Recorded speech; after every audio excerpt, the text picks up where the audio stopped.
Señor presidente, señoras y señores diputados, señor presidente del Gobierno, le agradezco el agradecimiento al tono moderado de mis palabras.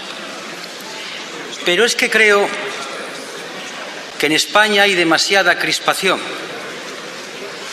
demasiada tensión, y que de la misma manera que hay un refrán que se utiliza mucho en nuestra tierra de que lo cortés no quita lo valiente no quita lo cortés. Yo he pedido aquí su dimisión y la sigo pidiendo. No coincidimos en absoluto en la visión de la política económica, social ni en otras cuestiones que después aclararé. Y nos vamos a enfrentar a ella en el Parlamento y en las acciones que con la democracia en la mano podamos realizar en la calle y en cualquier sitio. Por tanto, esto también suena con palabras moderadas, serenas y equilibradas al anuncio de una confrontación mientras usted siga practicando esta política. Y se lo digo con serenidad y con tranquilidad. Pero creo que la serenidad y la tranquilidad, aunque anuncie acciones para luchar contra una política, acciones dentro del marco democrático, deben respetar los tonos, deben respetar las maneras, porque aquí hay que transmitir a la calle firmeza en los principios, en las acciones políticas y moderación en las formas, porque a veces entre lo que aquí se oye y el circo romano hay una diferencia a favor del circo romano. Por tanto, demos al Parlamento lo que es del Parlamento. Pero, señor presidente del Gobierno, desde la claridad con la que he empezado mi intervención, me ha parecido entender que su señoría hablaba con cierto valor despreciativo a la cuestión ideológica. Me ha parecido. Yo quiero clarificar lo que para mí es ideología.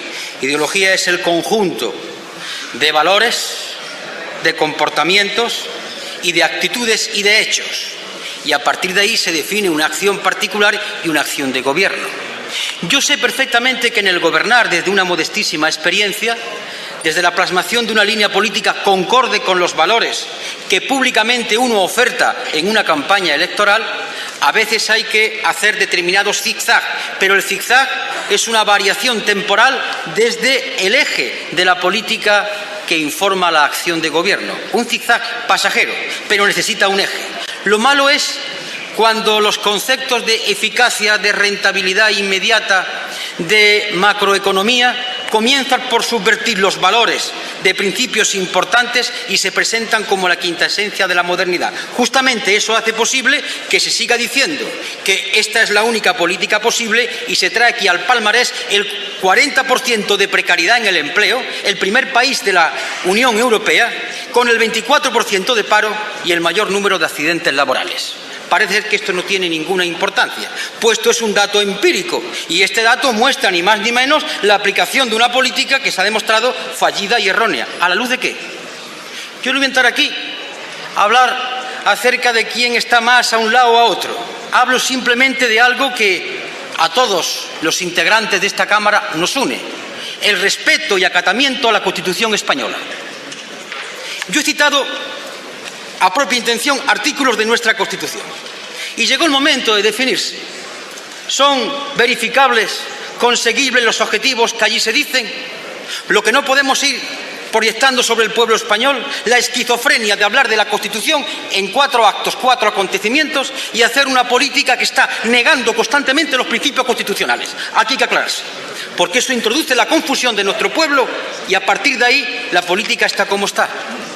Cuando yo he planteado aquí una acción de gobierno, la planteo desde una lógica que se basa en la Constitución, que sigue después por la planificación democrática, la planificación integrada de recursos. Yo acabo de hablar aquí en mi intervención en torno de seguir de guía al sector público, integrar los costes medioambientales para que no existan, integrar los costes energéticos, hablar de la comercialización y hablar de elementos fundamentales que demandan los tiempos de hoy.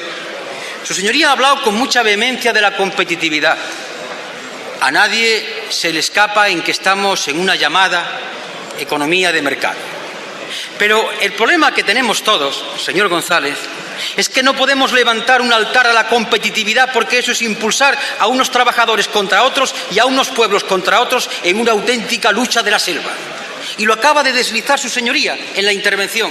Van a perder el único bien que tengan y entonces van a combatir empresa contra empresa, país contra país, mejor que país contra país, trabajadores de un país contra trabajadores de otro país. Los tiempos, por tanto, están demandando bajar ya de esos altares al dios competitividad. Hablemos de competencia, hablemos de estímulo, hablemos de cómo podemos hablar de la competitividad, pero no a costa de crear un empleo barato, un empleo en precario. Porque el señor ministro de Economía y Finanzas de Portugal lo dijo hace poco tiempo. La competitividad se enfrenta y se confronta con el estado del bienestar. Y es verdad. Por tanto, llegó el momento, estamos ante un reto histórico final del siglo XX, que aquí y ahora, con lo que podamos hacer y con nuestra dimensión europea, que consiste en votar con los demás partidos socialistas u otras fuerzas de izquierda y no votar allí como se hace por parte del Grupo Socialista, votar muchas veces con los partidos conservadores.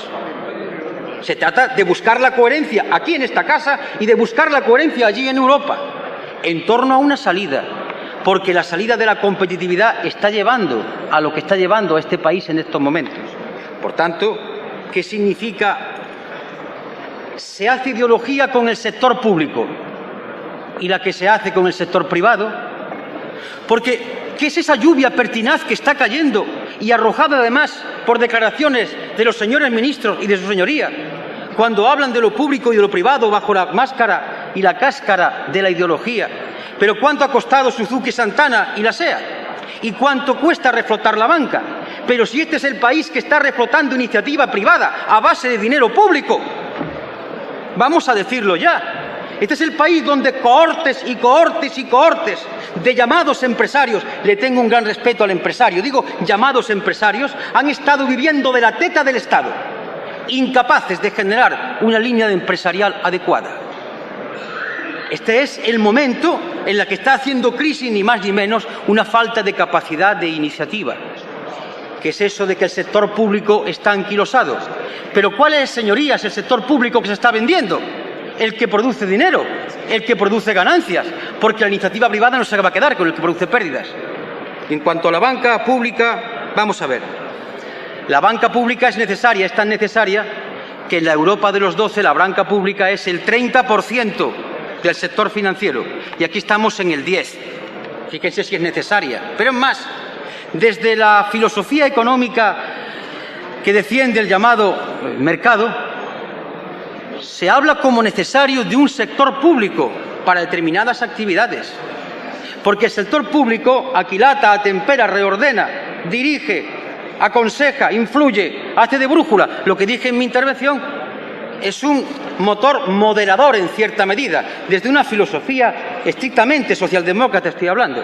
Señor González, la negación del sector público es la renuncia a relanzar una economía, es dejar al ámbito de lo privado y en determinados países y en determinadas formaciones sociales como la española a la improvisación más elemental, a la improvisación más perniciosa.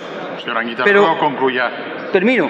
Son tantas cosas que me gustaría decir, señor presidente. Pero, en fin, intentaré ir cerrando.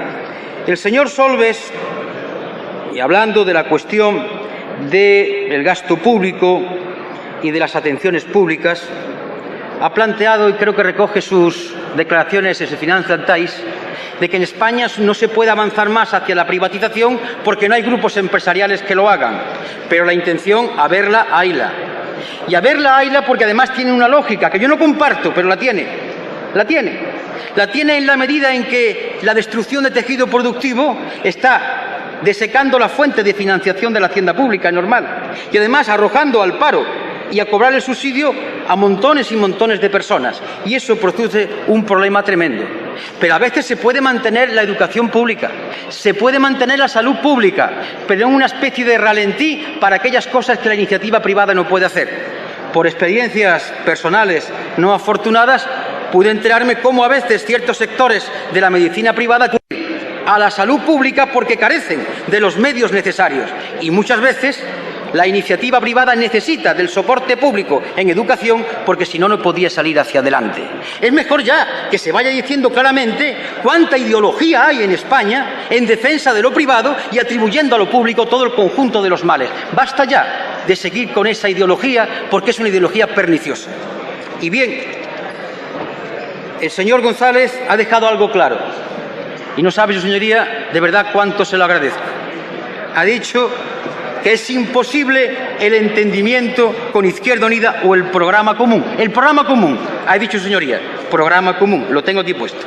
Me ha llamado la atención porque la expresión programa común es de los Pirineos para arriba. Y naturalmente, como señoría de Sevilla, pues entiendo que ha tenido que ser por otra razón, no por nacimiento. Ha mencionado programa común, pero es que está clarísimo ya para esta Cámara y para la opinión pública española que no puede haber entendimiento desde filosofías distintas, desde visiones y de proyectos distintos, nada más que en lo coyuntural, en lo que podamos acordar aquí y allá en la actuación diaria. Porque los soportes de lo que ambos partimos, desde la prioridad de la Constitución, de los derechos humanos, sabemos que estamos al final de un ciclo histórico que impone medidas como las que yo estoy planteando aquí, no son compatibles con la defensa apasionada a ultranza de la política y los resultados erróneos de la visión ideológica de la prepotencia o de la hegemonía del sector privado, como hace su señoría.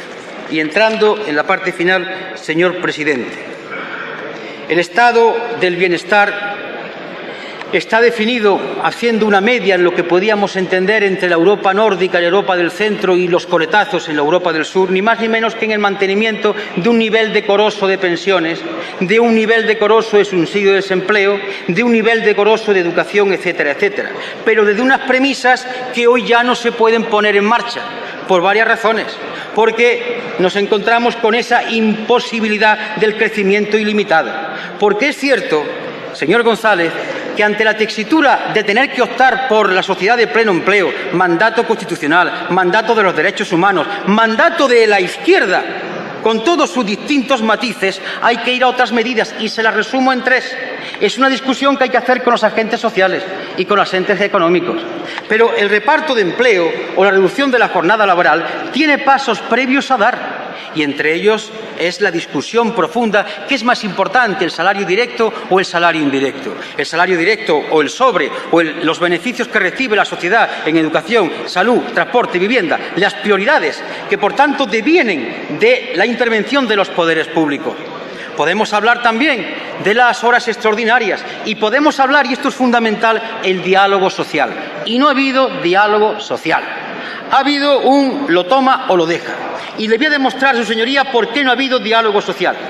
Estaba su señoría, termino ya, en la cumbre de Lisboa y se descolgó con las siguientes declaraciones. Los trabajadores tendrán que asumir o tendrán que entender que no hay contrapartidas. Pues bien, cuando el presidente de un gobierno hace estas declaraciones en las que representantes de su gobierno están negociando con las direcciones de los sindicatos y dice que no hay contrapartida, el presidente de este gobierno dice que se pongan como se pongan, no hay avance. Lo demás es lo que en nuestra tierra llaman un paripé, señor González. Desde el principio hubo voluntad de que no hubiese ninguna negociación. Y terminando, señor González, agradeciendo otra vez su agradecimiento, le garantizo desde luego que en las futuras intervenciones que tengamos estará el mismo nivel de cortesía, porque es un servicio que le debemos a nuestro país, a las españolas y a los españoles. El nivel de dureza, su señoría juzgará. Gracias.